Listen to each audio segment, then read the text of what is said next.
Hi, I'm Nick from Riverbar Minibus, and this is our 17-seater Peugeot Boxer lightweight. Now this can be driven on a standard car licence because it's got specialist equipment.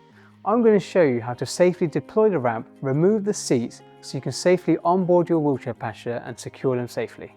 Before we have even opened the doors, we just need to check a couple of things. Firstly, that we are on a flat surface to deploy the ramp on. If you're on an unavoidable incline, the minibus should be facing downhill.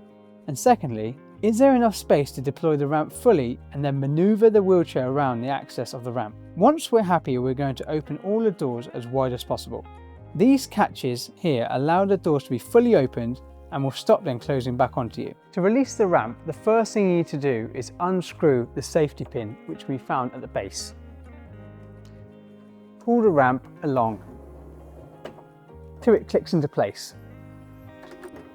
The ramp folds out in 3 sections with positive clips at each stage to guide you through the process. So once fully deployed, the ramp creates a long, stable incline for safe and comfortable wheelchair access. Whether you're carrying passengers, wheelchairs, or a mix of both, this layout adapts quickly. Each seat can be taken out individually with no specialist tools required. You will need to remove at least 4 seats to comfortably fit your wheelchair passenger.